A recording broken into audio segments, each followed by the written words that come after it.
What is wrong with you? Do you know how much this suit cost? I felt the slap before I heard it. My head snapped sideways. Dust flew from my basket. The crowd gasped. Watch where you're going, you useless girl, the man shouted. I tasted blood. That was how my morning began. I'm Zara. I sell sachet water and groundnuts by the roadside. That morning, traffic was wild. Horns screaming. Engines growling. I stepped forward to catch a customer, and my shoulder brushed against a man stepping out of a black luxury car. Before I could say sorry, he slapped me. Hard. I staggered back. What is wrong with you? Do you know He how barked. much this suit costs? Do you know how much this suit costs? I held my cheek. My eyes burned, not just from pain, but from shame. Everyone was watching.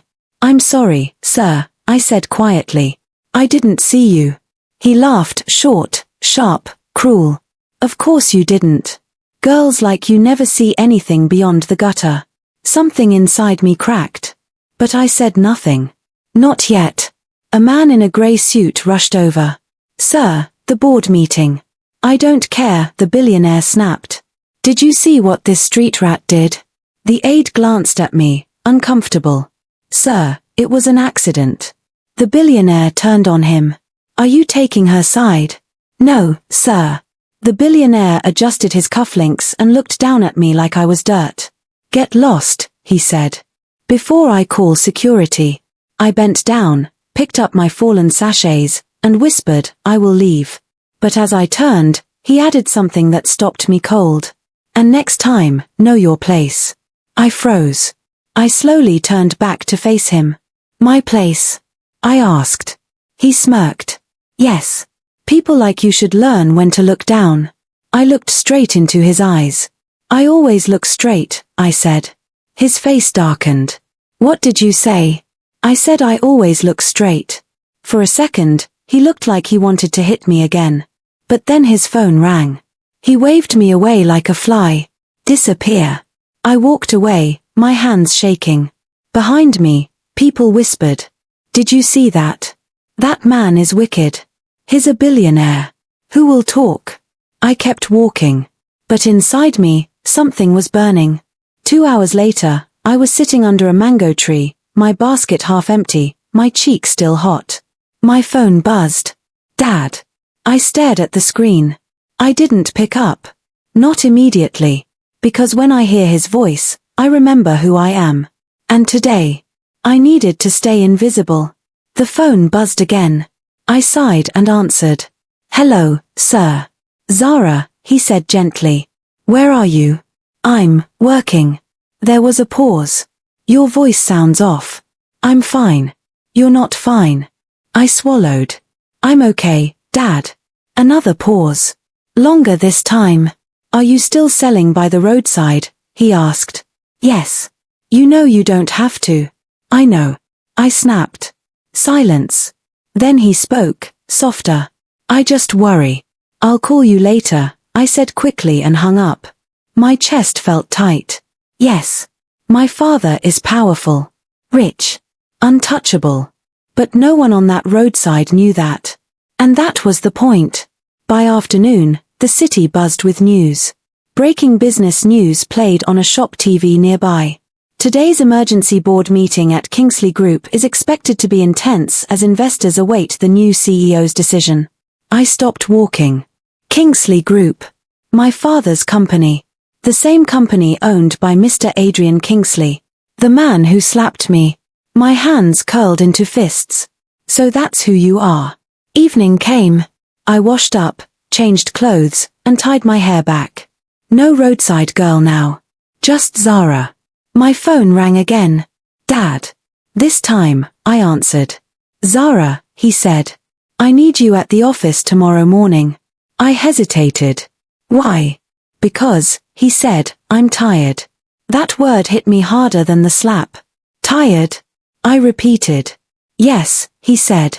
And it's time. My heart started racing. Time for what? For them to meet you. I closed my eyes. Tomorrow. The same building. The same man. The billionaire. My father's company. My father doesn't know. He doesn't know that one of his most trusted executives slapped his daughter like she was nothing. And Mr. Kingsley? He doesn't know that the roadside girl he humiliated is about to walk into the boardroom as his boss daughter. That night, I couldn't sleep. His voice echoed in my head. Know your place. I whispered into the darkness, you're about to learn mine. Cut to next day, morning. The glass doors of Kingsley Group opened. Executives rushed past. I stepped inside. And as fate would have it, the first person I saw standing by the elevator was him. Adrian Kingsley. Our eyes met. He frowned. Hey, he snapped. You again? I smiled. A slow, calm smile. No, sir, I said. Not again. The elevator dinged. And the doors opened. The elevator doors slid open. Adrian Kingsley stepped in first, confident, sharp, already barking into his phone. Tell them I'll be there in 5 minutes. No excuses. I stepped in behind him. The doors closed. Silence. Then he turned. He looked at me again, slower this time. His brows pulled together. You, he said. What are you doing here? I work here, I replied calmly. He laughed. A loud, mocking laugh that echoed in the elevator. You. Don't insult me this early in the morning. I met his eyes. You asked what I'm doing here. I answered. He leaned closer. Too close. Listen, girl. I don't care who let you in, but don't get clever with me. This building isn't for hawkers. I smiled slightly. Funny. You said the same thing yesterday. His jaw tightened. Are you following me? No, I said. I'm meeting my father. That stopped him. He stared. Then he scoffed. Your father? Yes. And who exactly is your father? He asked, arms crossed. Before I could answer, the elevator dinged. The doors opened to the executive floor. People stood up. Silence fell. Adrian stepped out first. I followed. Then I heard it. Good morning, sir. One by one, executives bowed their heads. Not to Adrian. To the man walking toward us from the glass office. My father. Chief Solomon Adewale. Chairman of Kingsley Group. Adrian's face drained of color. Sir, Adrian said quickly, forcing a smile. I wasn't expecting you this early. My father's eyes moved past him. And landed on me. Zara, he said warmly. You came. The room froze. Adrian turned slowly. His mouth opened. Then closed. Then opened again. Zara, he whispered. I stepped forward. Yes, I said.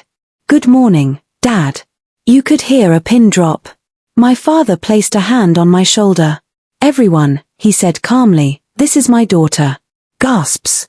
Whispers. Adrian stumbled back half a step. Your daughter, he said. I met his eyes.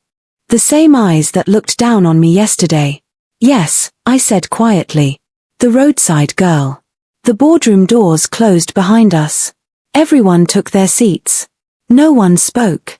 Adrian sat stiffly, his hands clenched. My father stood at the head of the table.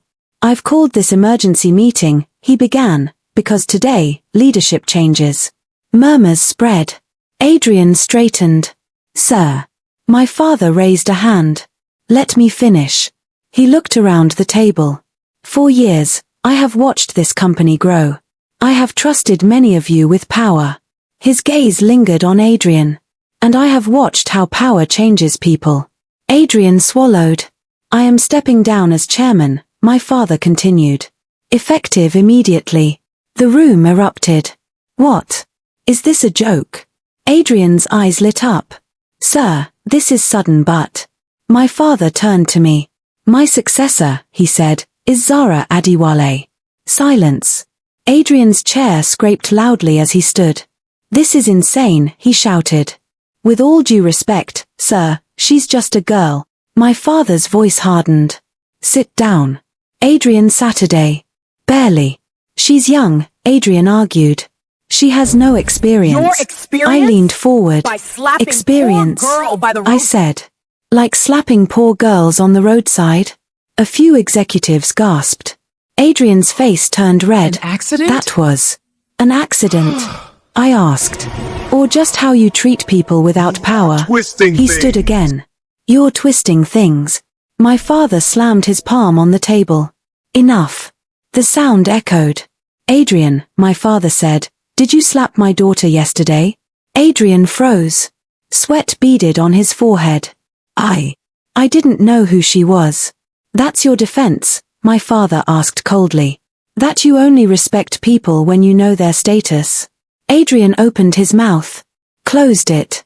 I apologize, he said finally, turning to me. It was a misunderstanding. I stared at him. No, I said. It was the truth. The room went dead quiet. I stood.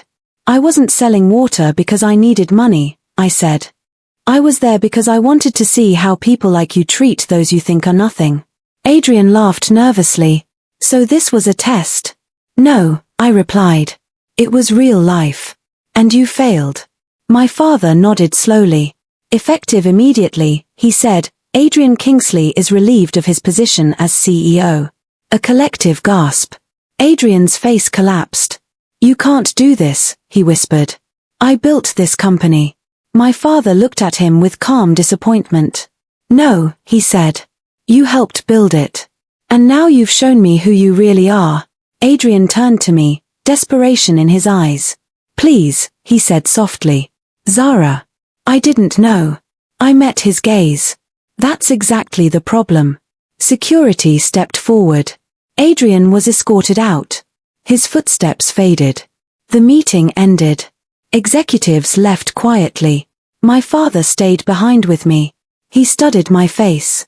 Your cheek, he said softly. What happened? I hesitated. Then I told him everything. Failed you. His hands trembled. No, you trusted I me. failed you, he said. No, I replied. You trusted me. He nodded. Are you ready for this? I took a deep breath. Yes. As I walked out of the boardroom, whispers followed. That's her.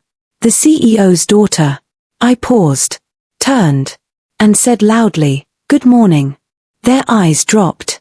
Cut to evening. I stood by the window of my new office. The city lights blinked below. My phone buzzed. Unknown number. I answered. A broken voice whispered, Zara, please. Adrian.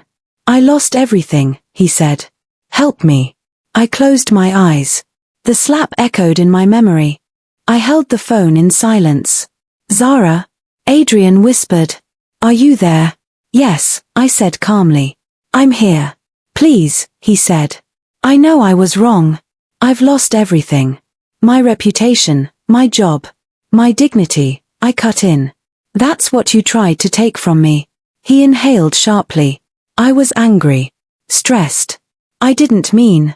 You meant it, I said. Because no one was watching. Silence. Then he said, What do you want? I looked out at the city. Cars moved like ants below. Somewhere out there, another roadside girl was standing in the heat, hoping not to be humiliated by someone with power. I want you to understand, I said. This isn't revenge. Then what is it? It's consequence. I ended the call. The next morning, the news exploded. Former CEO Adrian Kingsley dismissed after misconduct allegations. I walked into the office. People stood straighter now. But I noticed something else. Fear. I stopped my assistant. Why does everyone look terrified? She hesitated. They don't know what kind of leader you'll be. I nodded. Good, I said. Then let's show them. I called my first staff meeting. Not in the boardroom. In the lobby. Janitors. Security. Interns. Executives. Everyone. They gathered, confused. I stepped forward. My name is Zara Adiwale, I began. Some of you met me yesterday for the first time. Murmurs. Others, I continued, have seen me before. Eyes shifted. I stood where you stand, I said. And I've been looked down on. I paused. This company will not be built on fear. Silence. It will be built on respect, I said firmly. From the top to the bottom. Applause broke out. Real applause. not forced. My father watched from the side, eyes shining. Later that day, I asked for one thing. Adrian's case file. My assistant hesitated. Do you want to pursue legal action? I thought of the slap, the crowd, the shame. Then I thought of his voice on the phone. Broken. No, I said. But I want accountability. I made one call. The story went public. The slap.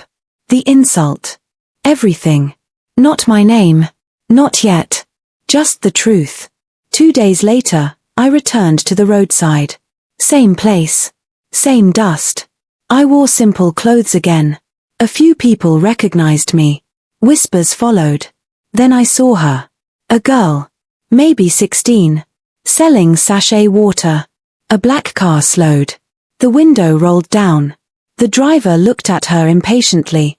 I stepped forward. Excuse me, I said politely. Is there a problem? The man scoffed. Mind your business. I smiled. I own this road. He laughed. Then he saw the security behind me. His smile vanished. He apologized. To the girl. She stared at me in disbelief. Thank you, she whispered. I placed some money in her hand. No, I said gently. Thank yourself. You matter. Tears filled her eyes. That evening, my father joined me on the balcony. You did not destroy him, he said. You taught him. I hope so, I replied. He smiled. Your mother would be proud. My throat tightened. I learned from her, I said. Strength without cruelty. A week later, I received a letter. From Adrian. It was handwritten. Zara. I lost my power before I lost my job. I didn't know it then. I know it now. I'm sorry. I folded the letter. And let it go. Months passed. The company changed. Turnover dropped. Trust rose. People spoke freely. One afternoon, I stood in the lobby again.